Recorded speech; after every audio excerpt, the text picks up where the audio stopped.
ठाकुर साहब, इस पर गलत इल्जाम लगा है। आप तो मुझे जानते हैं, जिंदगी में कभी कोई गलत काम नहीं किया मैंने।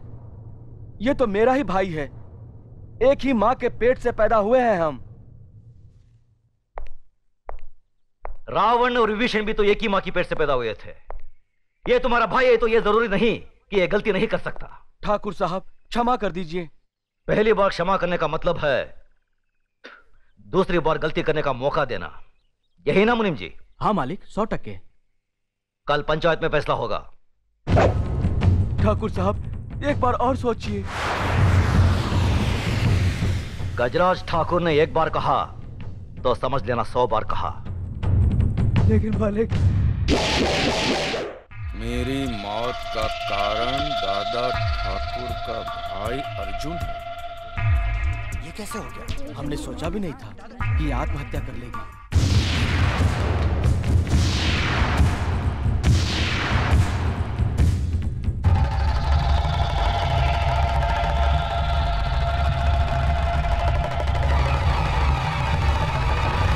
देख लिया दादा ठाकुर, उस दिन जब मैंने आपको सच्चाई बताई तो आपने थप्पड़ मार के मेरे कान के पर्दे फाड़ दिए थे। और कल ये जब बेचारी न्याय के लिए दुहाई दे रही थी, इन लोगों से इंसाफ पाने के लिए मिन्नतें कर रही थी, तब इन्हीं लोगों ने उसे उल्टा, वेश्या और गंदी गंदी गालियां देकर यहां से भगा दिया था। ऐसा क्यों किया आप लोगों ने? हम समझ रहे थे ये अर्जुन ठाकुर पर झूठा इल्जाम लगा रही है, इसलिए आपकी इज्जत की खातिर इसे भगा दिया। मेरी इज्जत करने वाले ऐसा काम नहीं करते। माफ कीजिए, गलती हो गई हमसे। मगर अब इंसाफ से गलती नहीं होगी। मुनीम जी, पंचायत बुलाइए।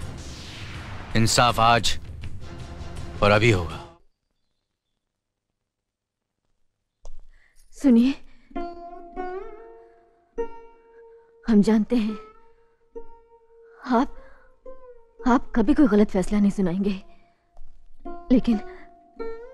लेकिन हमारा अर्जुन भी गलत नहीं है। हमने पाला है उसे, हमारा बेटा है वो कभी गलत नहीं करेगा। वो मेरा भाई भी तो है। हम आपसे कुछ मांग नहीं रहे हैं, हमारे बेटे को आप, हम जानते हैं कि आप गलत फैसला नहीं सुनाएंगे, लेकिन वो भी तो गलत नहीं है। हम आपसे कुछ मांग नहीं रहे हैं, हम आपसे कुछ मांग नहीं रहे हैं। बड़े भैया, आपके सामने कुछ कहने की न तो मेरी उम्र है और ना ही मुझ में हिम्मत। मुझसे ज्यादा तो आप मेरे पति को जानते हैं, इससे आगे मैं क्या कहूं? बड़े भैया,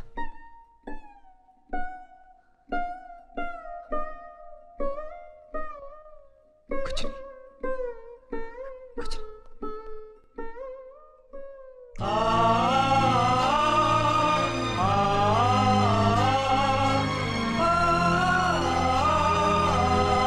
न्याय करने वालों के लिए रिश्ते और जज्बात कोई मायने नहीं रखते। बेटे, जान चली जाए पर आन ना जाने पाए। जान देकर जो आन की रक्षा करता है वही न्यायाधीश इंसाफ के आकाश की बुलंदी को छूता है। खामोश! तुम्हारे इन मगरमच्छ के आंसुओं को देखकर गजराज ठाकुर का दिल नहीं पसीजेगा। अगर तुमने गलती की है तो सजा जरूर मिलेगी। ठाकुर साहब, इस पर गलत इल्जाम लगा है। आप तो मुझे जानते हैं, जिंदगी में कभी कोई गलत काम नहीं किया मैंने। ये तो मेरा ही भाई है, एक ही माँ के पेट से पैदा हुए हैं हम। रावण और विभीषण भी तो एक ही माँ की पेट से पैदा हुए थे। ये तुम्हारा भाई है तो ये जरूरी नहीं कि ये गलती नहीं कर सकता। ठाकुर साहब, क्षमा कर दीजिए।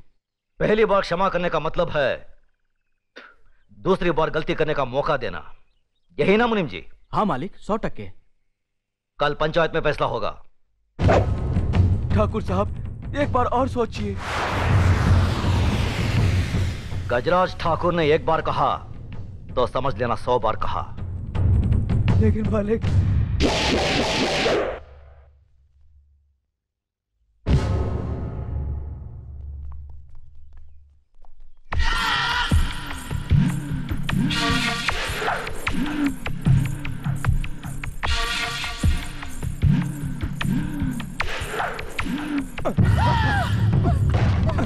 ठाकुर साहब, ये क्या कर रहे हैं आप? छोड़ अरे छोड़ देता अगर तू जवान नहीं होती।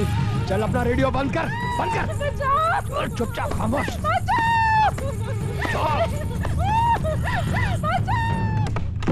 सुनो सुनो सुनो, जगन्नाथ ठाकुर ने गरीब मजदूर औरत का बलात्कार किया है। कल पंचायत में ठाकुर साहब अपना फैसला सुनाएंगे।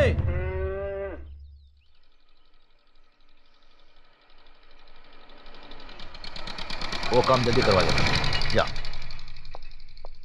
क्या बात है मुनीम जी? नमस्कार ठाकुर साहब। राम राम। मालिक, ये आपसे मिलने आए हैं। मालिक, हमारे हरिजन पाड़ा में आग लग गई, हमारा सब कुछ जलकर राख हो गया।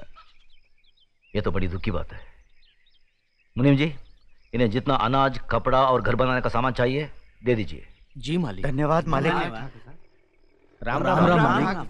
हमारे रामपुर गांव में हमने गरीब बच्चों के लिए एक स्कूल खोला है, आपकी मदद चाहिए। बहुत अच्छा काम किया।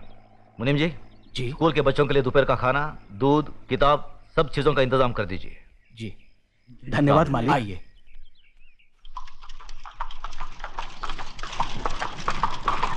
अरे मनु आ रही है। धनराज। जी बाबूजी। तुम्हारी बुआ आ रही है, उनके बैठने का इंतजाम कराओ। जी बाबूजी। ठीक है, जाओ। आओ बहन, आओ आओ। पाए लागू भैया। जीती रहो। नमस्ते बुआ जी। बैठो। खुश रहो। क्या बात है, इतनी धूप में यहाँ? भैया भैया वो कल पंचायत है। मालूम है। मुजरिम मेरा बेटा जगन्नाथ है। वो भी मालूम है। फैसला आप ही सुनाने वाले हैं। आप मेरे सगे भाई ना होते हुए भी मेरी परवरिश एक सगी बहन की तरह की। मेरी डोली को कांधा दिया और एक मां बनकर मेरी गोद भराई की रस्म पूरी करके आपने मेरी झोली खुशियों से भर दी। आज उन सारी खुशियों का दारोमदार आपके फैसले पर है भैया।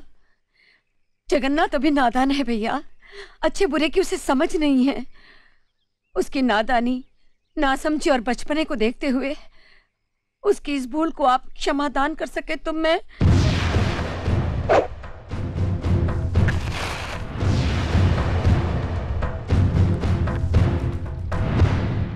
धनराज। जी बाबूजी। घर की तिजोरी में तुम्हारी माँ का जितना भी सोना पड़ा है उसे हमारी बहन को दे दो। देखो बहन, रामपुर में जो हमारा 50 एकड़ आम का बगीचा है हम उसे तुम्हारा नाम लिख देते हैं, और गंगानगर में जो हमारी 200 एकड़ उपजाऊ जमीन है उसे भी तुम्हें दे देते हैं। यही नहीं, अगर तुम हमारी जान भी मांगोगी तो हम उसे भी तुम्हारी सदके में छोड़ देंगे। लेकिन जिन्हें सदियों से हमारा खानदान अपना खून पिलाता आया है उस नीति, नियम और इंसाफ परिस्थिति को अब नहीं छोड़ सकते। मगर भैया अगर आप चाहें तो।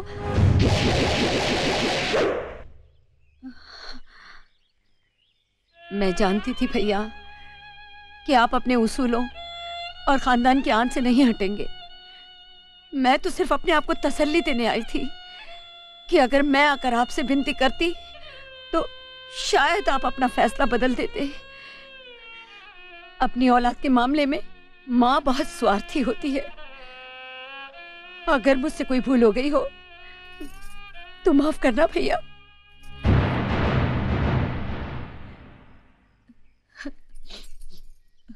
हुआ बेटा, मुझे कोई दुख नहीं है बल्कि फक्र है कि मैं इतने महान इंसाफ पसंद भाई की बहन हूं। खुश रहे। नमस्ते।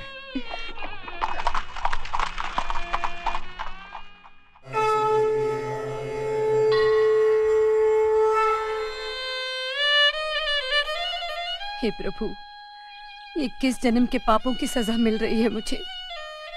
पिछले 17 साल से तेरे दर्शन नहीं कर पा रही हूं। 1 साल और तेरी सीढ़ियों तक आकर वापस लौट जाऊंगी। बस प्रभु, मेरे बेटे के गुनाहों को माफ कर दो, उसे सही रास्ता दिखाओ।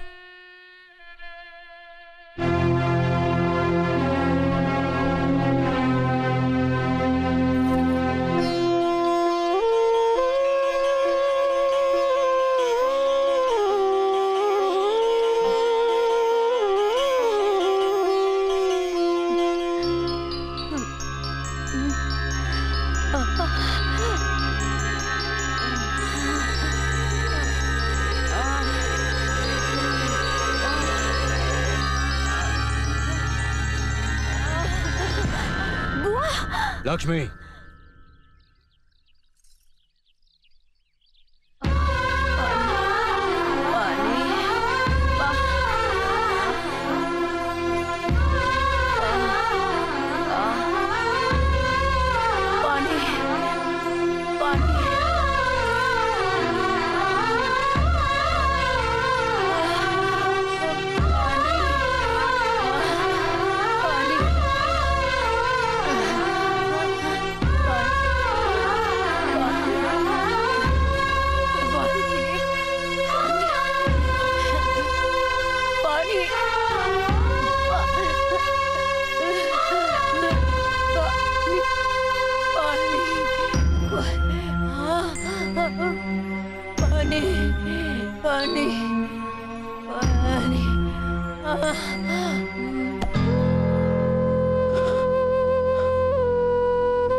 अरे मुनीम जी देखिए, कोई औरत गिर गई है, पानी के लिए तड़प रही है।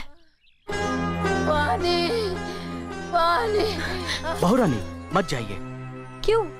इनकी कोई मदद नहीं कर सकता क्योंकि बिरादरी से इनके परिवार का बहिष्कार किया गया है। What nonsense! एक औरत प्यास से तड़प कर मर रही है और लोग अपना नियम निभाते रहेंगे। क्या बेहुदा नियम है ये? मीना, मुनीम जी सही कह रहे हैं। ये स्वर्गीय पिताजी का किया हुआ फैसला, इसे कोई तोड़ नहीं सकता।